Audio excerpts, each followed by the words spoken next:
Et bonsoir à tous, vous êtes sur Lancer Critique et aujourd'hui on va parler Storytelling Game.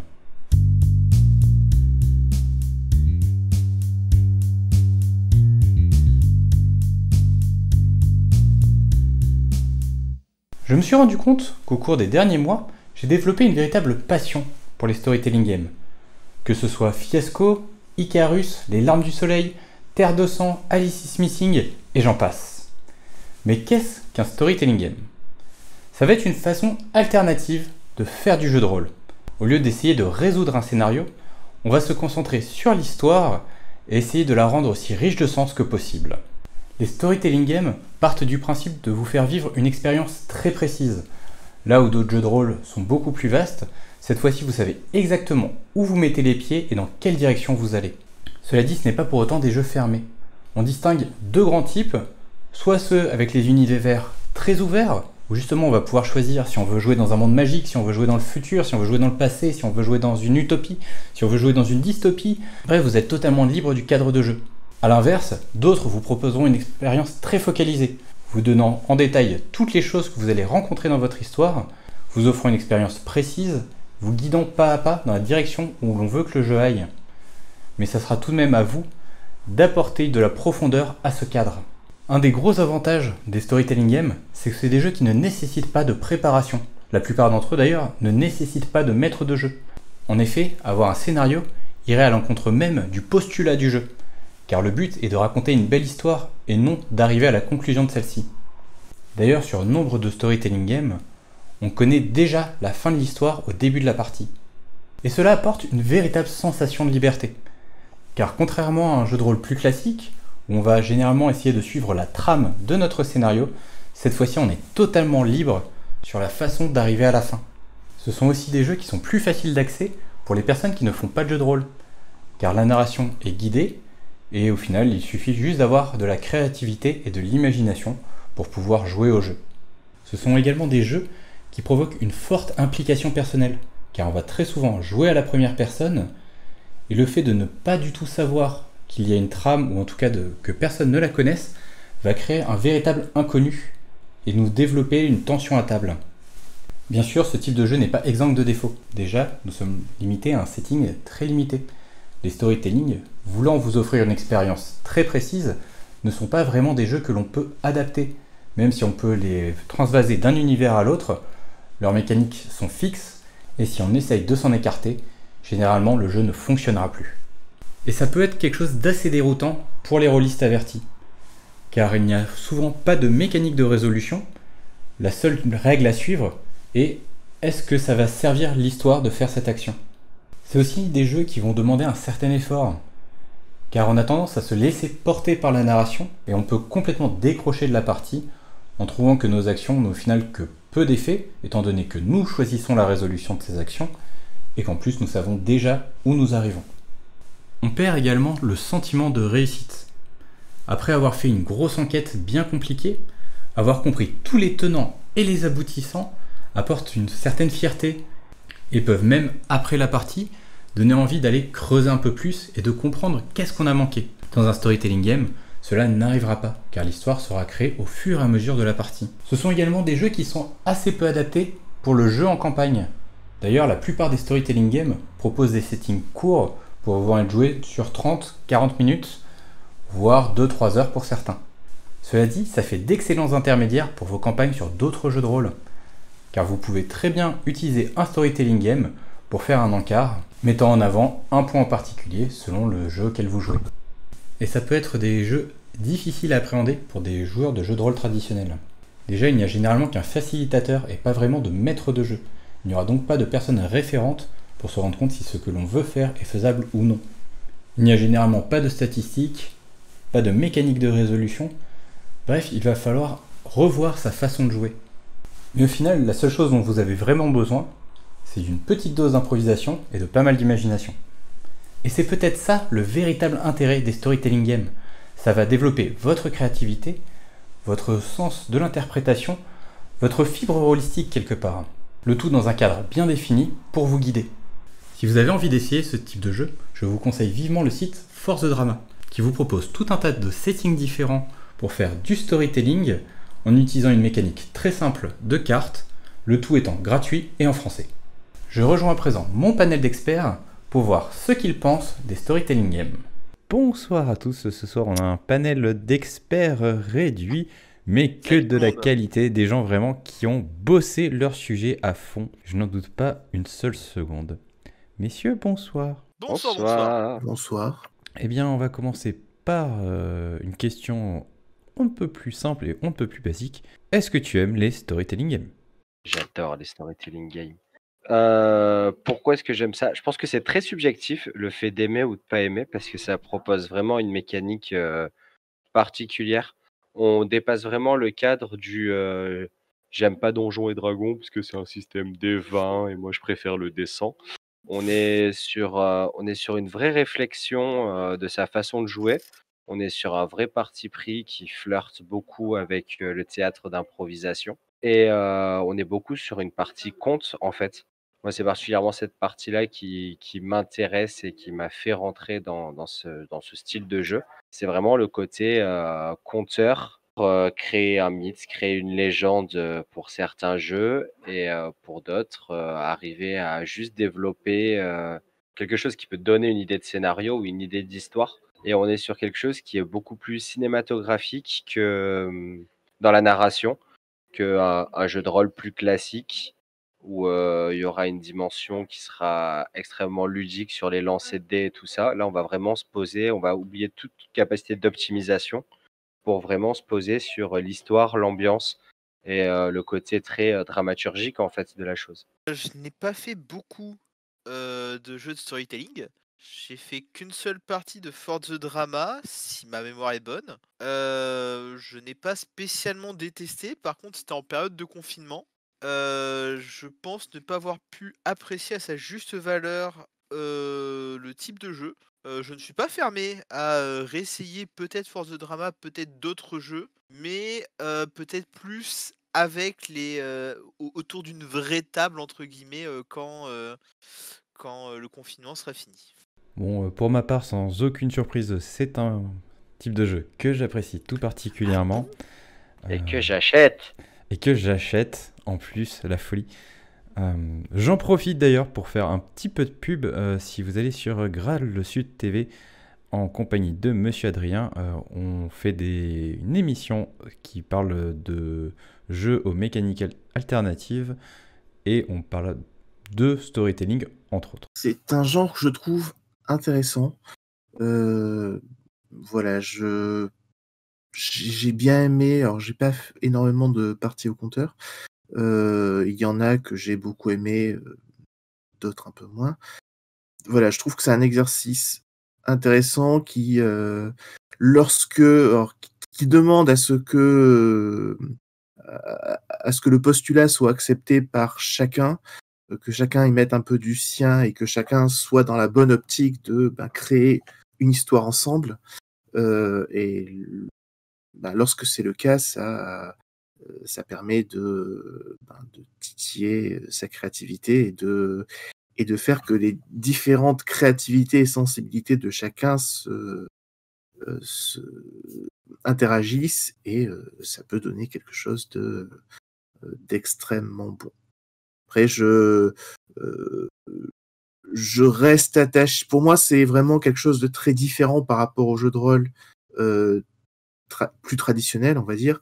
Pour moi, c'est des exercices qui, jusqu'ici, dont je trouvais qu'ils ne se ressemblaient pas du tout. Enfin, en tout cas, les ressources que cela me demandait ou que cela en tout cas, la manière que j'ai d'approcher ces jeux et la manière dont j'ai l'impression que ces jeux me parlent sont très différentes. Et je reste attaché aux jeux de rôle plus traditionnels, mais c'est vrai que une partie de storytelling de temps en temps est fort appréciable. Ouais, je pense que, comme le dit Philou, tous les jeux à base de storytelling, ça a quand même cherché dans son intimité quand même en tant que joueur, en tant que personne. Donc c'est jamais le même impact émotionnel et qu'il y a en fait sur chaque partie. Je dirais que peut-être aussi dans le même genre, c'est peut-être pas des jeux à enchaîner. Parce que c'est vrai que un storytelling, c'est bien. Faire systématiquement, toujours le même storytelling en tout cas, ça peut être perdre de son charme, perdre de son intérêt. Et voilà, c'est vrai que c'est pas quelque chose que je conseillerais forcément d'enchaîner les parties sur ce type de jeu. Encore une fois. Ouais, puis selon le jeu, ça revient un peu à aller chez le psy, quoi. Après, pour ma part, là où je reste attaché aux jeux de rôle traditionnels, moi, à la base, à l'origine, les raisons qui m'ont attiré quand j'ai entendu parler assez tardivement de jeux de rôle, moi, j'aime qu'on me raconte une histoire, et le fait de faire une partie de jeu de rôle traditionnel, c'est on me raconte une histoire pleine de tensions narratives, de narrativium, hein, qui fait que les choses se passent pour une raison et vont dans une direction. Et on me raconte une histoire et on me permet de m'impliquer et de la vivre. Et moi, c'est ça, à la base, qui m'a attiré dans le jeu de rôle traditionnel. Et c'est ce dont j'ai l'impression qu'il ne faut pas rechercher, enfin, ce que j'ai pu rechercher au départ quand j'ai entendu parler de jeux narratifs, et qui m'a déçu parce que ben, c'est pas du tout le même. C'est pas la même optique. L'histoire, enfin le principe, c'est de construire une histoire tous ensemble, mais du coup, ben, ça va avec l'avantage, c'est que ben, ça se nourrit de toutes ces influences, des sensibilités de chacun. Le défaut, c'est que ben, il faut pas s'attendre à ce que l'histoire soit parfaitement construite et une trame narrative tissée au cordeau. C'est un peu comme ce qui s'est passé, alors certains d'entre vous, les fidèles auditeurs de la chaîne, ont peut-être entendu parler de l'histoire du Kadarvekski qui a été fait, il y a eu 2 émissions, me semble-t-il, sur le sujet, et où l'exercice en lui-même était intéressant. Les créations, au final, ben, c'était des éléments surréalistes avec, ben, c'était intéressant, mais c'était pas intéressant en tant qu'histoire. C'était intéressant en tant que création partagée, surréaliste. Et ce qui fait que certains, parmi les gens qui ont participé, ont pu être déçus par le résultat final. Parce que là, c'est vraiment la création en elle-même qui a de la valeur, presque plus que le résultat final. Mais ouais, je suis d'accord avec toi et je pense que c'est là où on a le gros avantage des jeux de storytelling.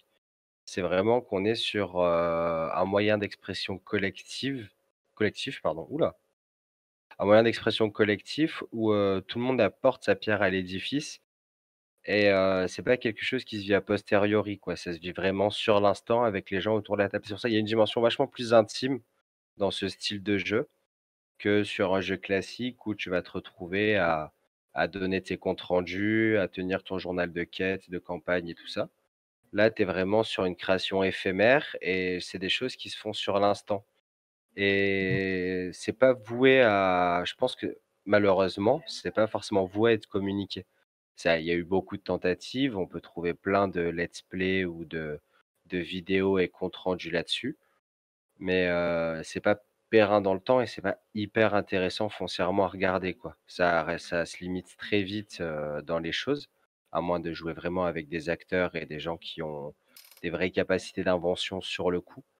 Mais du coup, voilà, le gros avantage pour moi, c'est ça. Tu restes quand même dans l'intime, tu restes dans un effort de création collectif, heu, qui rend la chose, très intéressante pendant la partie.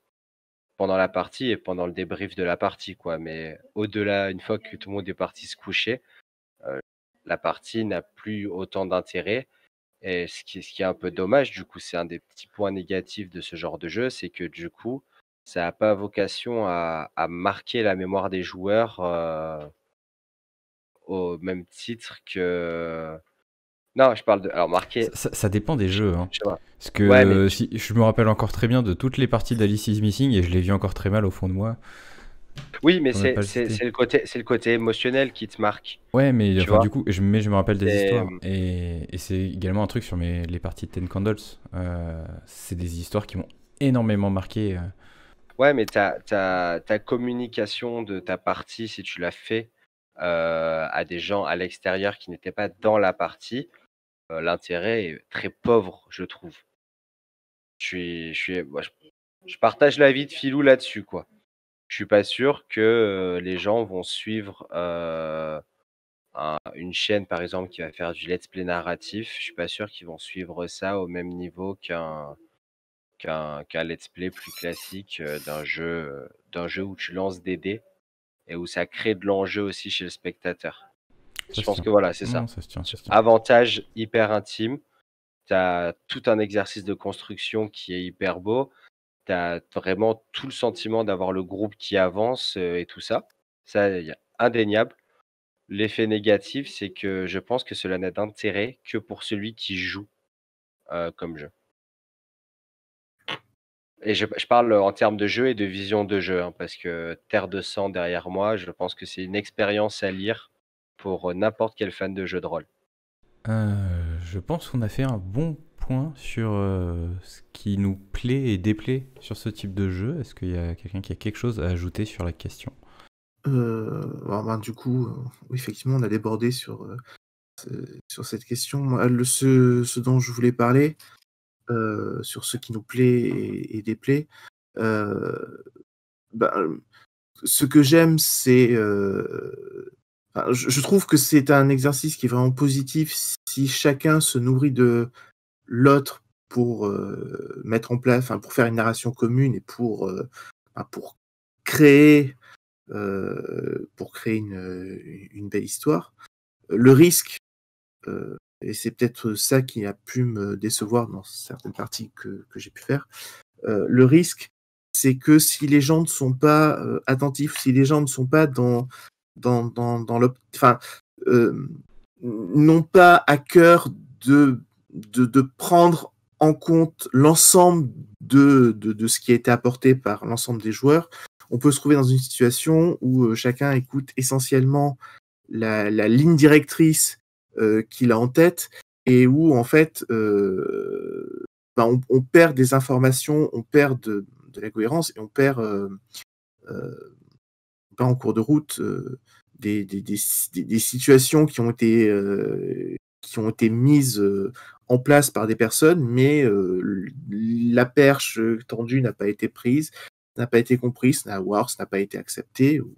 Et il y a un risque que une personne mette en place quelque chose, que cette chose soit déminée ou oubliée par la personne suivante qui mettra en place quelque chose, et ainsi de suite. Et ça fait que le soufflet peut se dégonfler.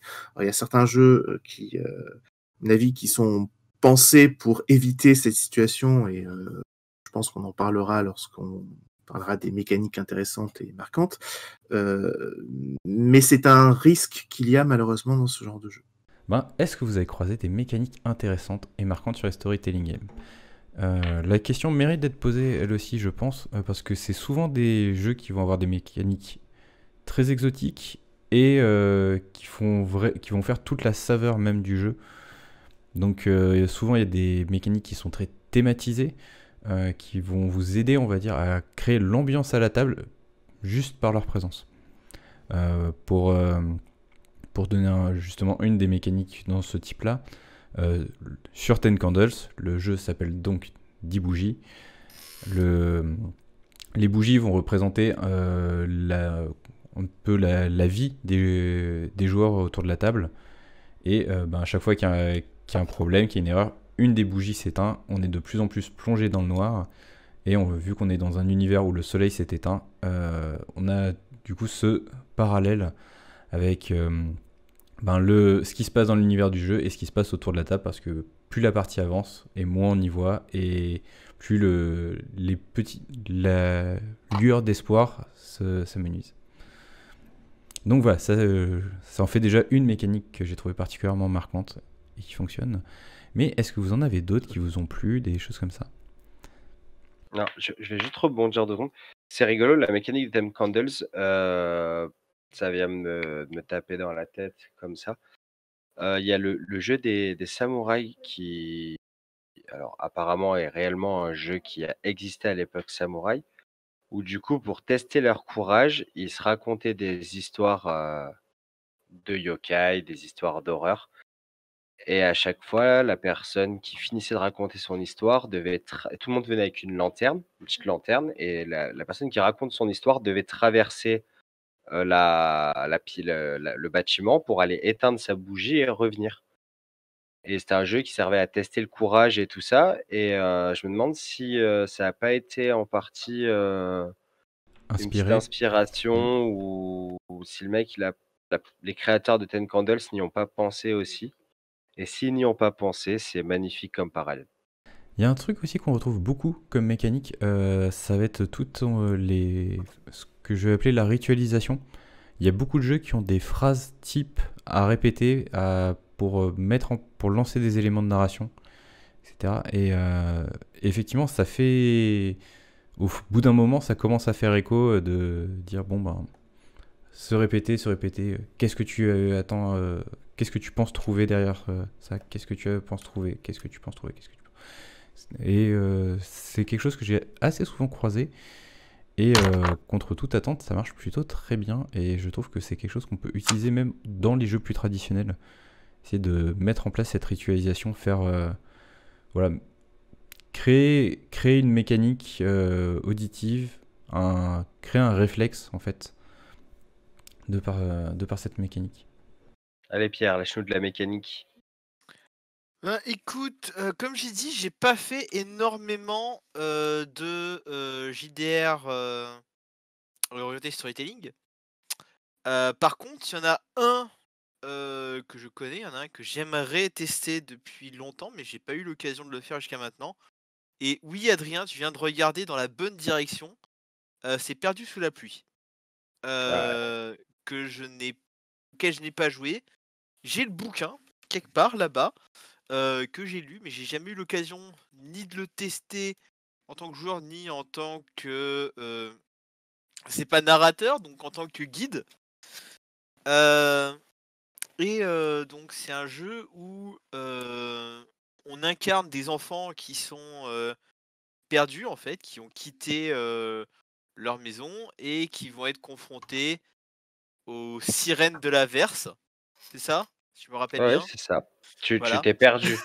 C'est vraiment un jour de pluie, tu t'es perdu, et tu te retrouves tout seul. Et Les sirènes de l'averse, c'est pas les mêmes que les sirènes du Père Noël. non, pas Non. du tout, pas du tout, En plus, Juste je pour crois être sûr. que pas c'est du les tout. 8 reines du Père Noël. C'est pas faux. Et le jeu utilise plusieurs mécaniques que je trouve très intéressantes. Premièrement, il n'y a pas vraiment de maître du jeu, ce sont tous les joueurs qui sont les maîtres du jeu et qui vont incarner l'adversité. C'est-à-dire toutes tous les problèmes qu'un enfant va subir. Et donc, à tour de rôle, un enfant va être mis au cœur de l'histoire et va se faire plus ou moins taper dessus par tous les autres. Certains vont l'aider, d'autres non, mais pas en tant que Pas avec leur personnage, mais personnage. voilà. Et le jeu se joue avec chaque joueur qui possède pas des points de vie, mais des billes. Et à chaque fois que le personnage va craquer, on prend une bille, on lui arrache une bille jusqu'à ce qu'il n'en ait plus et qu'il quitte la scène. Que ce soit le fait qu'il arrive à sortir de ça, ou la plupart du temps, il finit par se perdre définitivement, par quitter le groupe et ainsi finit l'enfant. Ouais, c'est même Voilà. plus c'est même plus direct que ça, parce que à la fin d'un scénario de Perdu sous la pluie, il n'y a qu'un survivant. Les autres Voilà. disparaissent. Mais pour compléter ce que disait Pierre, c'est vrai que ce qu'il y a très intéressant dans la mécanique de Perdu sous la pluie et qui renforce ce sentiment d'être perdu, c'est que quand c'est votre personnage qui est au cœur de la scène, vous parlez à la première personne, vous donnez que du jeu, alors que tous les autres donnent que de la troisième personne, même quand même quand ils parlent de leur personnage, c'est tu te retrouves dans le placard avec Adrien, Adrien décide de t'enfermer dans le placard.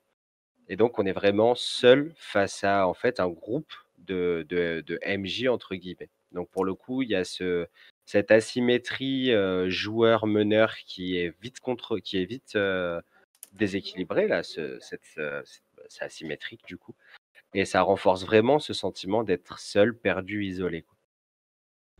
Je trouve qu'il y a aussi cette mécanique de arracher littéralement la bille, ce qui est très visuellement marquante et enfin, qui en dit long.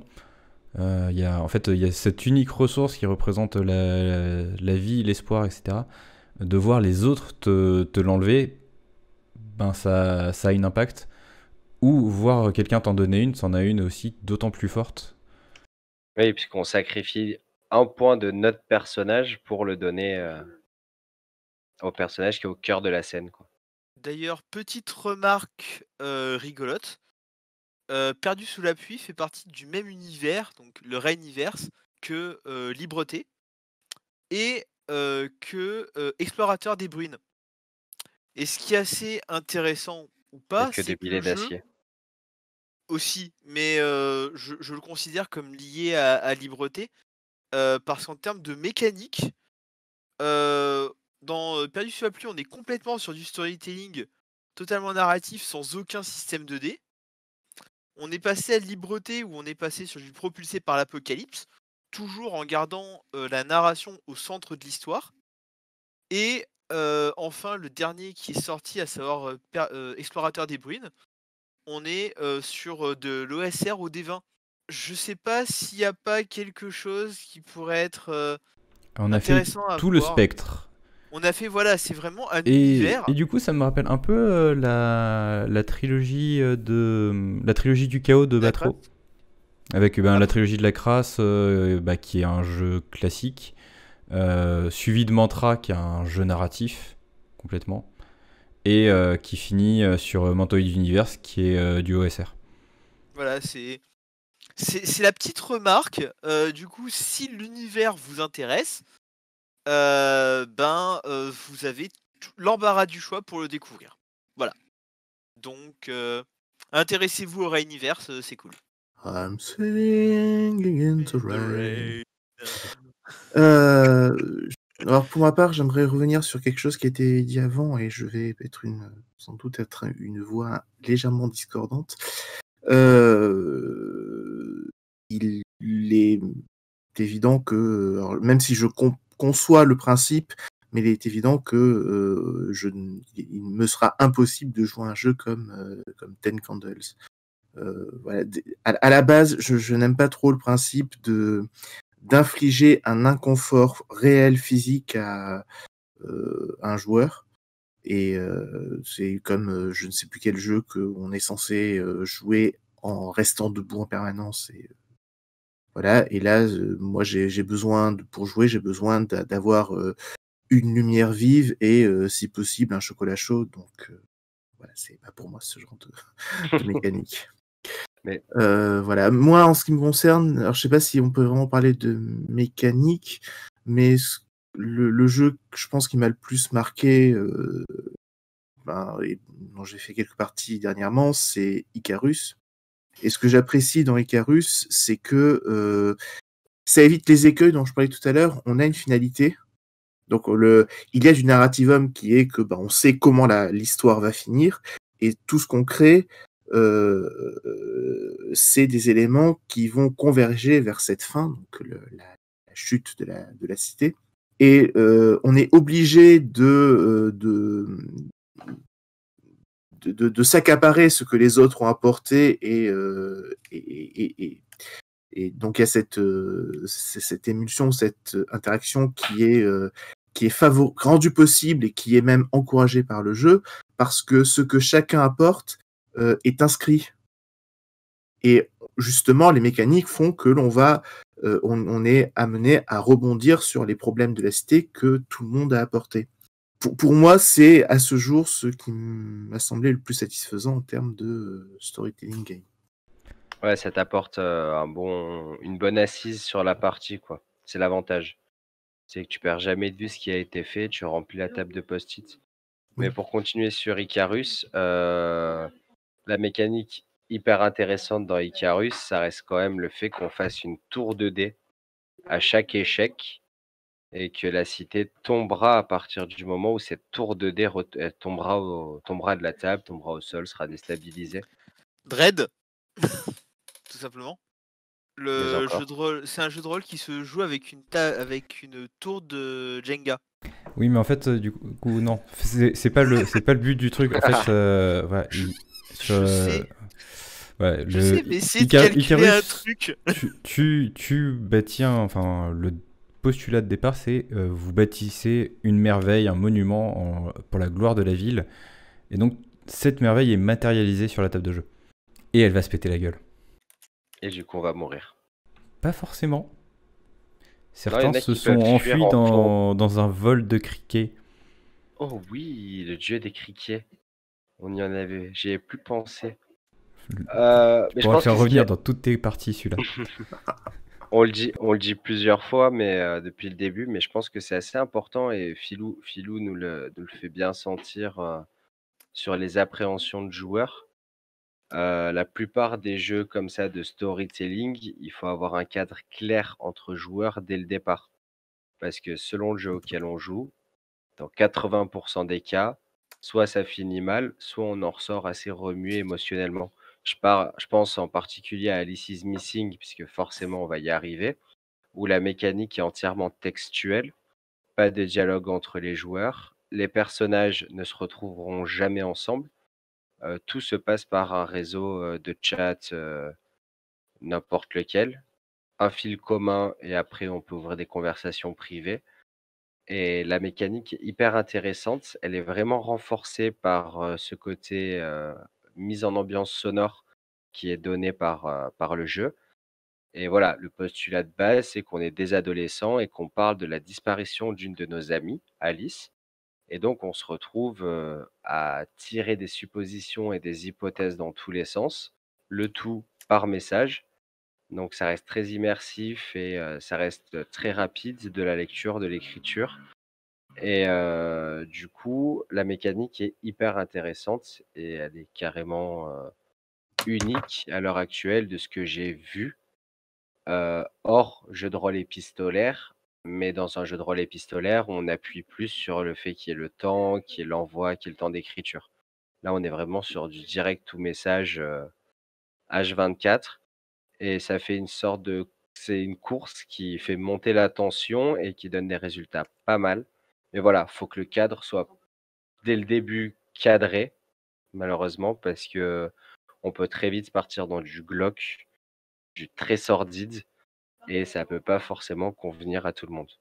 Mais je pense que c'est aussi pour ça qu'il y a autant de mise en place du setting et aussi quelque chose qui est extrêmement présent sur ce type de jeu, encore plus que sur les traditionnels.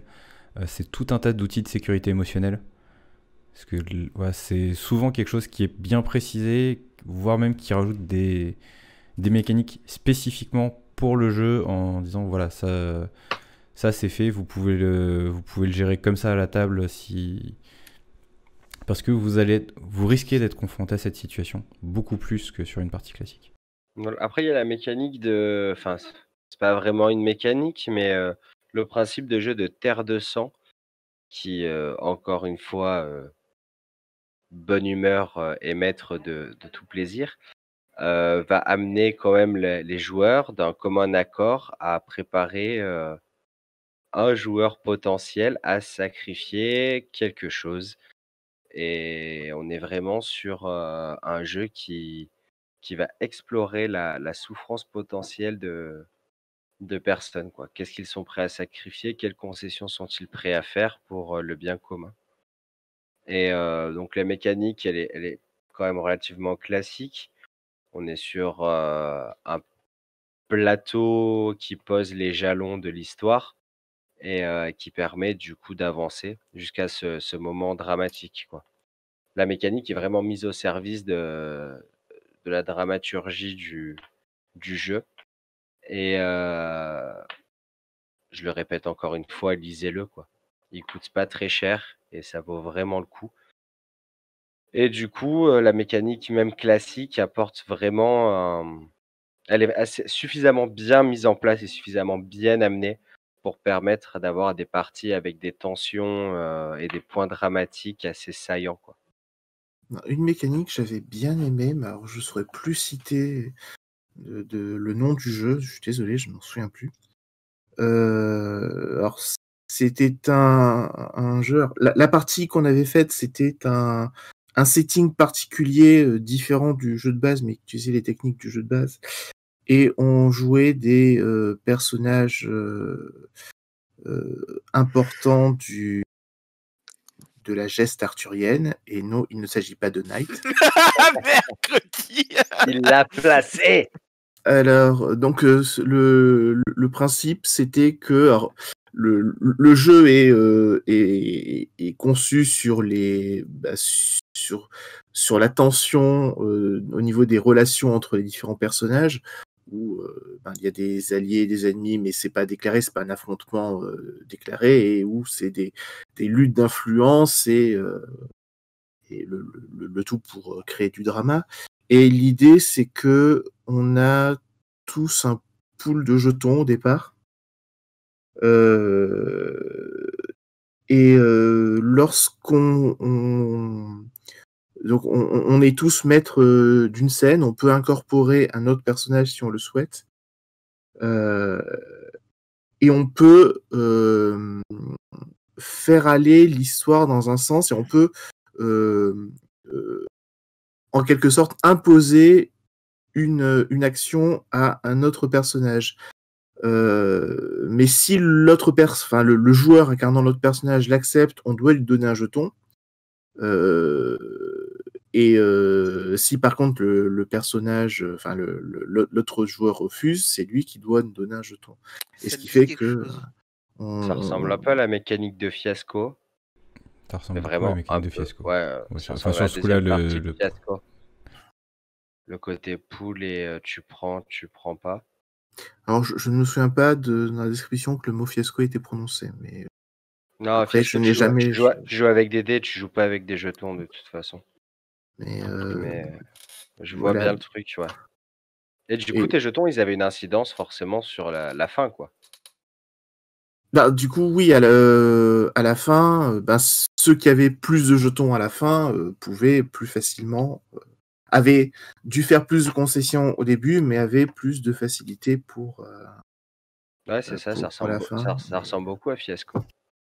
Au système en tout cas, hein. Là, je parle de la ça ressemble mécanique du un jeu. peu du coup au système de Ithos.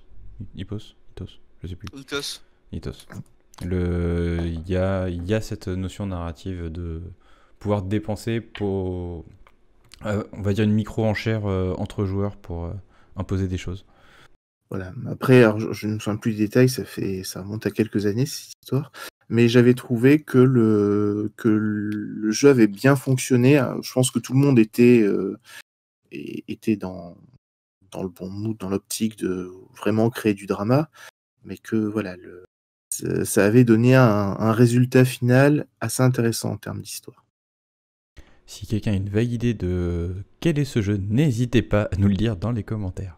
Allez. Et ben du coup, dernière question. Est-ce qu'il y a un ou des jeux que vous conseilleriez et un ou des jeux que vous aimeriez découvrir? Alors, par principe, je conseille tous les jeux de Angel Dust JDR, tous les jeux de Simon Lee et Manon Lee, et plus, si je dis ça, c'est assez facile, mais plus généralement, une grosse partie des courants alternatifs qui du coup sont quasiment pour la plupart disponibles en payez ce que vous voulez, et qui offrent pas mal de réflexions dans la mécanique du narrativisme et tout ça. Après, si je dois vraiment retenir peu de jeux, histoire d'être efficace, je dirais bien entendu Perdu sous la pluie, étant donné qu'on joue des enfants, forcément. C'est mon dada. Mais Perdu sous la pluie, on a les Larmes du soleil.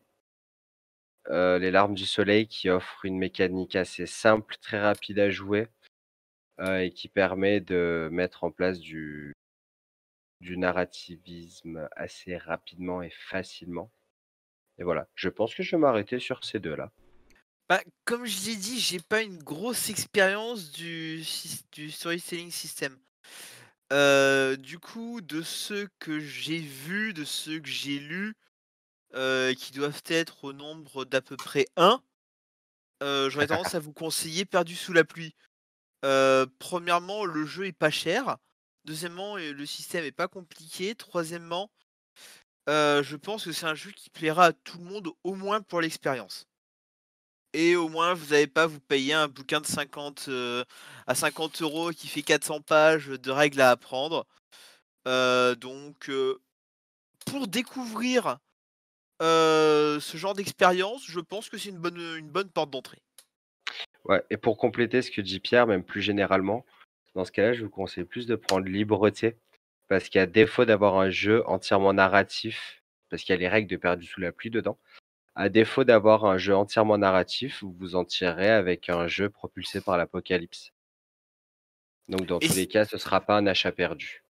Et si vous voulez faire de l'OSR, je vous invite à prendre Explorateur des Bruines, qui devrait sortir dans pas trop longtemps. Voilà, au moins, si vous avez envie de découvrir cet univers tout à fait unique, vous pouvez dans tous les styles possibles et imaginables. Alors, quel jeu que je connais, je peux conseiller? Ben, ça va être assez facile, j'en ai parlé tout à l'heure, mais je Icarus, c'est vraiment, c'est un très bon jeu. Je garde un très bon souvenir de toutes les parties que j'ai fait et voilà. Heu, Quel jeu j'aimerais découvrir? Bah, ça va être aussi facile. Il s'agit d'un jeu qui s'appelle Damned, qui me semble-t-il est, également un jeu Angel Dust. Tout à fait. C'est ça. Voilà, mais il est fort possible que, je sois pistonné et que j'ai une occasion très prochaine de découvrir le jeu en question. J'ai Ouh là là. hâte. Effectivement, ça ne devrait pas trop tarder. Tu as été obligé de vendre ton exemplaire de Château Falkenstein pour être pistonné comme ça? Non, pire que ça, il a dû essayer le jeu que je vais conseiller maintenant, Oh, qui s'appelle La Clé des Nuages, qui est un jeu qui a notamment été inspiré par un jeu de Thomas Munier qui s'appelle Dragonfly Motel, ce qui est donc un jeu narratif, symboliste, prévu et conçu uniquement pour 2 joueurs. Et c'est une expérience très différente de ce qu'on peut faire en jeu de rôle classique. J'ai essayé avec une certaine curiosité et avec une certaine appréhension, et je pense que c'est un exercice qui vaut le détour, surtout qu'au final, la partie en elle-même, règles comprises, a dû faire environ 2 heures. Donc c'est pas extrêmement méchant. Donc voilà, et le fameux Clé des Nuages sort en version papier dans quelques mois. Parce que enfin, j'ai trouvé que c'était un excellent exercice pour aussi bien en tant que pour apprendre à improviser que pour apprendre à compter. Enfin, ça, je pense que c'est une expérience enrichissante holistiquement parlant. Je suis à peu près sûr que si vous faites plusieurs parties de ce jeu, vous arriverez à faire de meilleures interprétations de vos personnages et vous serez, en tant que MJ, capable de faire de bien meilleures descriptions des lieux. Voilà ce que j'en ai à dire. Donc, ça sera tout pour ce soir. Messieurs, merci encore d'avoir répondu présent pour ce nouvel atelier jeu de rôle. Et on se dit à dans 2 semaines pour toujours plus de sujets étranges, divers et variés. À bientôt. ciao!